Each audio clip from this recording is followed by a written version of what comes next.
Hello, welcome to Unicorn Princess Tarot. So, reading to for Earth sign, Taurus, Virgo, and Capricorn.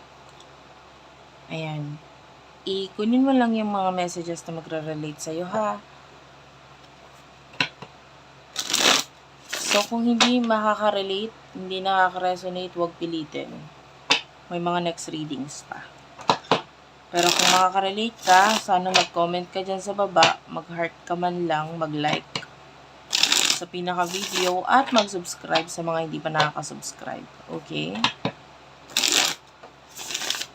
For Earth sign, Taurus, Virgo, Capricorn, ano ang messages for Earth sign? Kunin natin yung main energy mo, main energy na person mo, emosyonin niyo sa isa't isa, at ano yung gusto niyang mangyari, at kung ano ang gusto niyang sabihin sa'yo. This is love reading. Earth sign, Taurus, Virgo, Capricorn, main energy ni Earth sign.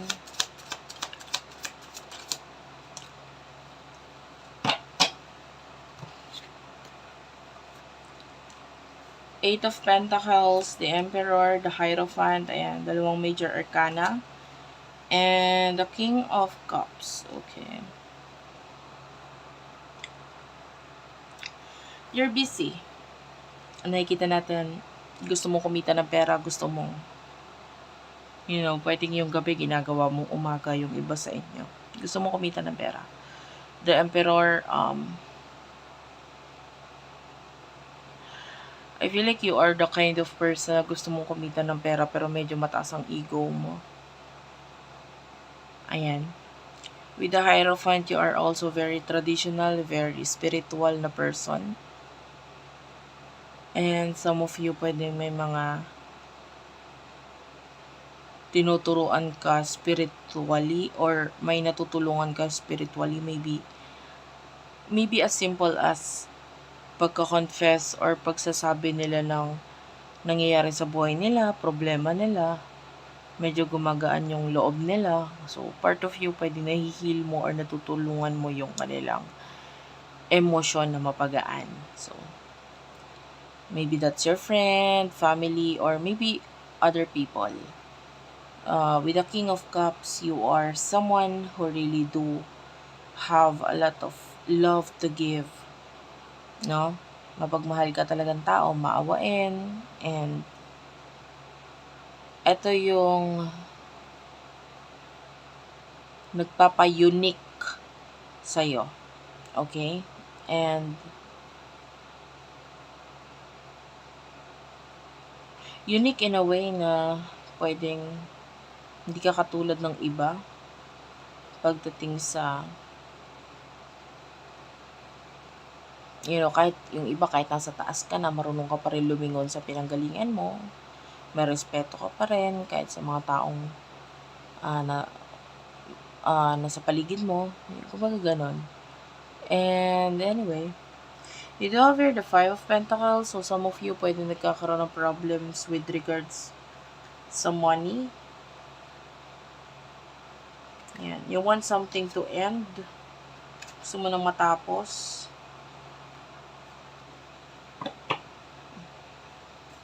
And of course, kung ito may kinalaman sa problema mo sa pera, gusto mo na matapos ito. Bayarin. Ganon. Ano ang energy ng person na kakonect niyo? Earth sign. Person na kakonect ni Earth sign. Please, Spirit Guides, Angel Guides. Person na kakonect ni Earth sign. You do have here the Judgment. Okay. And followed by the Ace of Wands. Nakaramdam ako ng someone na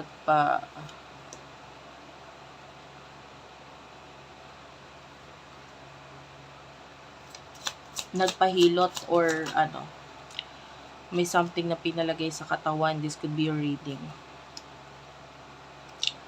Alam mo yun, yung mga panghaplas, pain reliever.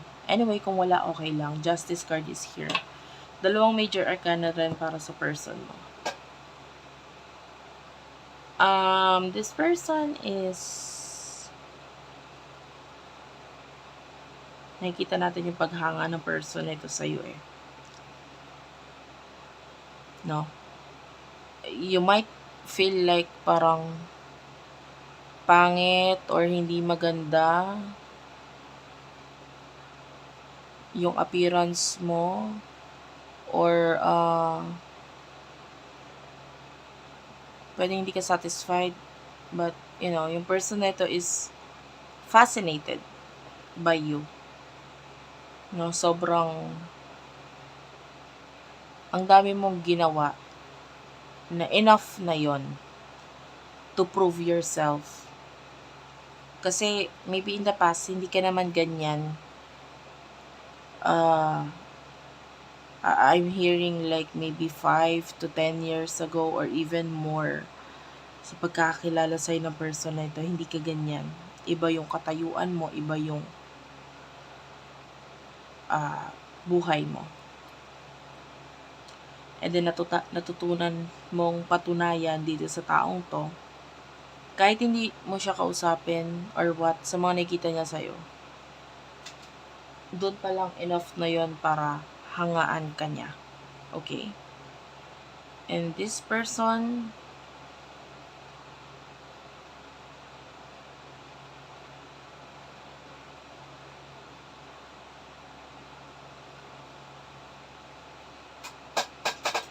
I feel like walang makakapigil sa kanya na gustuhin ka.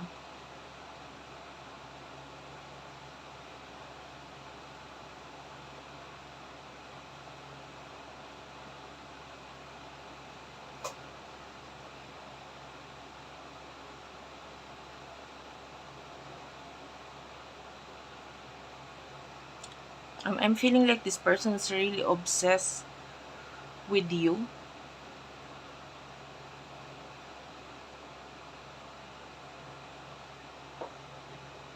Tinatry niyang itago yung obsession niya sa'yo sa mga tao sa paligid niya.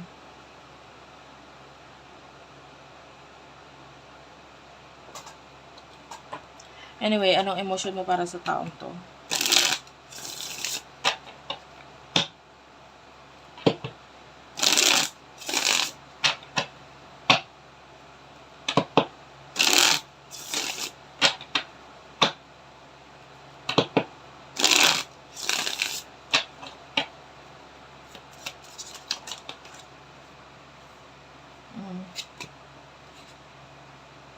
Ace of Cups. So, you do love this person. Mahal mo siya.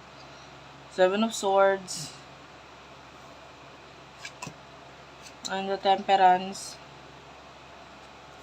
You're waiting. Naghihintay ka sa person na to. And,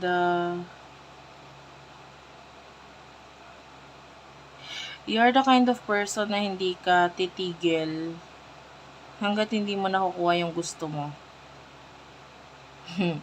Including this person. So, gusto mo siya. So, hindi ka rin titigil hanggat hindi mo siya nakukuha. Pero ito, hindi ito obsession kind of energy, or hindi naman tipong pinipilit mo yung sarili mo na, or pinipilit mo yung taong ito, no? But rather, nakikita ko lang na kahit hanggang kailan or gaano man katagal, naghihintay ka at maghihintay ka. Okay? Sa person na ito.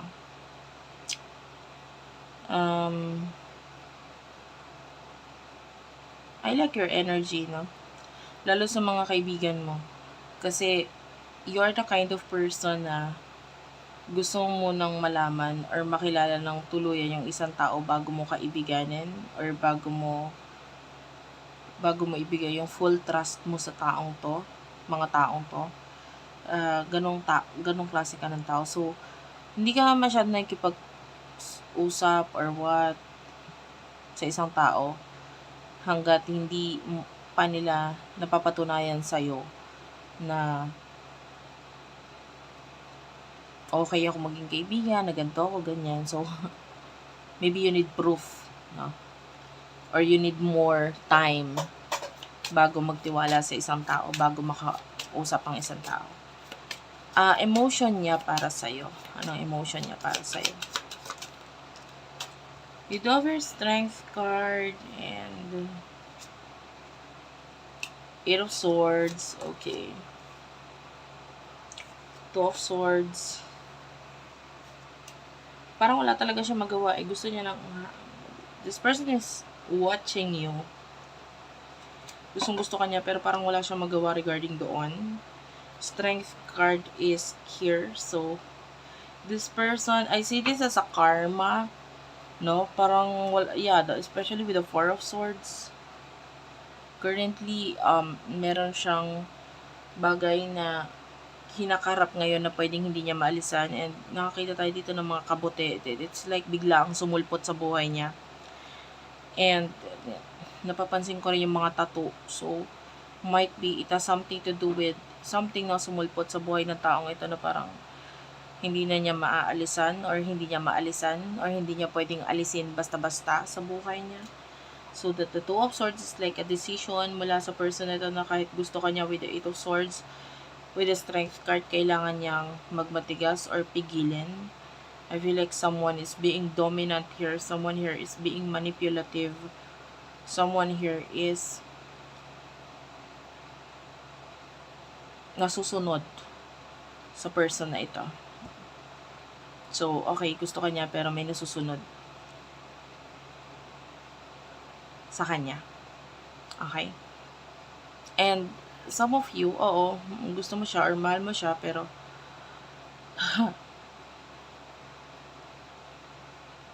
you're just waiting. Anong gusto niya mangyari? Anong gusto niya mangyari?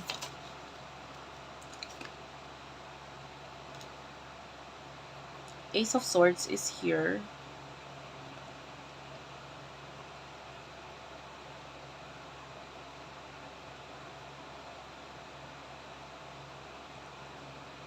So, Ace of Swords, Gemini, Libra, Aquarius, and nakikita ko yung word dito na I am free. I am free. Tell me more.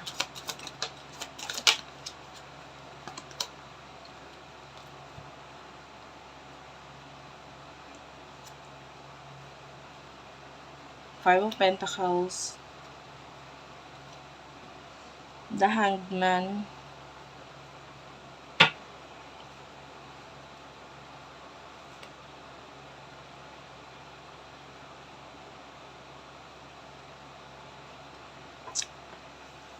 so this person could be trapped in a situation,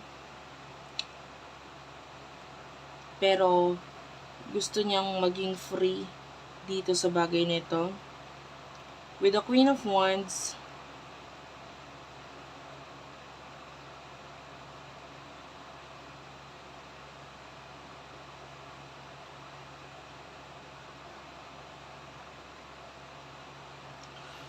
let me clarify with the Queen of Wands. What's with the Queen of Wands?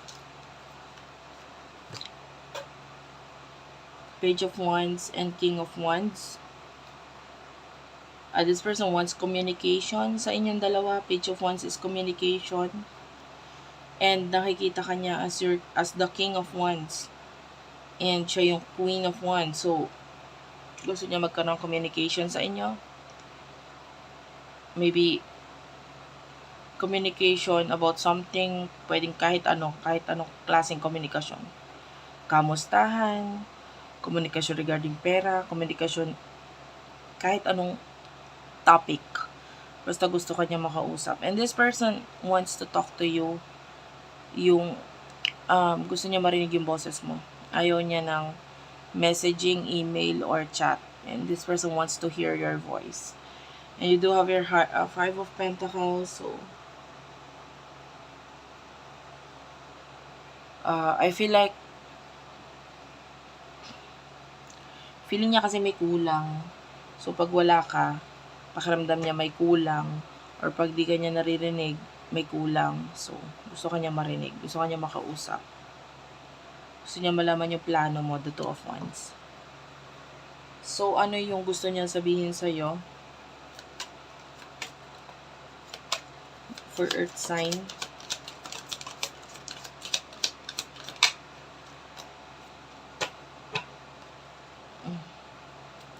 I am in so much pain. You are my everything. I think we should slow down. You are wrong. I want you.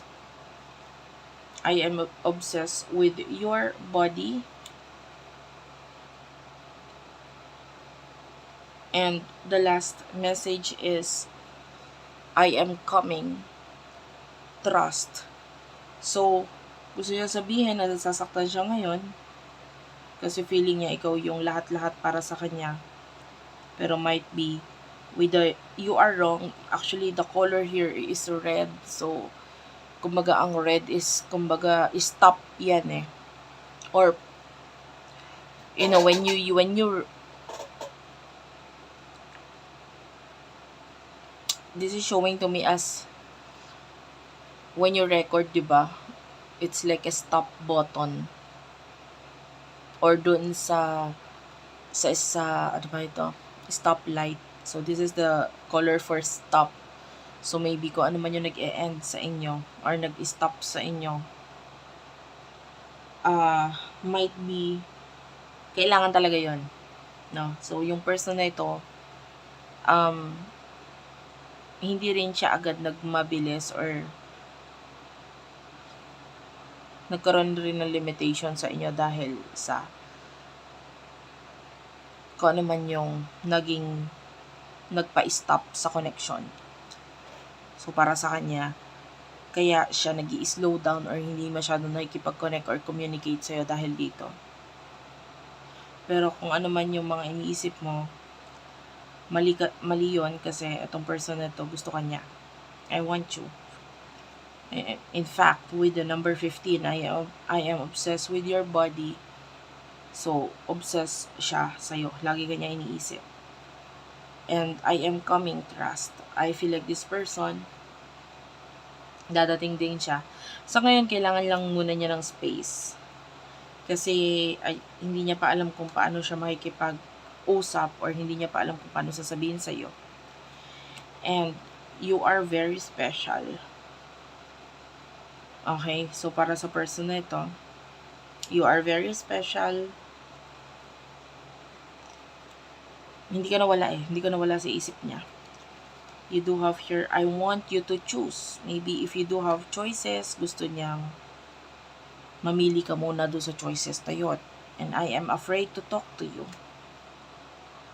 Maybe hindi siya hindi magkaroon ng go signal dito sa person na ito. Dahil might be hindi ka pa nakakapaggawa ng choices mo. So, yun yung gusto niya sabihin. Mamili ka muna or mag-pick ka muna, whatever. Kasi hindi kita makausap dahil dito. Your family won't like me. So, yung iba sa inyo medyo mababatingin niya sa sarili niya. So, feeling niya hindi mo siya magugustuhan, hindi siya matatanggap, etc. So, if you are still connected in another relationship or connection, kailangan tapusin mo muna yung connection na yun because hindi ako matatanggap sa inyo na ganito ang sitwasyon natin. Diba? Like, appear or lalabas ako as a third party. Parang ganon. And I'm a very jealous person. So, this is like a green card. Kung makikita mo, may pagkakasunod-sunod, it's stop. And then you do have the yellow, red, yellow, and this is the green. I am a very jealous person. So, if you want this person na mag-go or i-push ang connection na ito, maybe kailangan mo i-let go yung mga bagay na kailangan mo munang i-let go bago siya magagawa ng action sa'yo. Okay, thank you for watching guys. I love you all and bye-bye.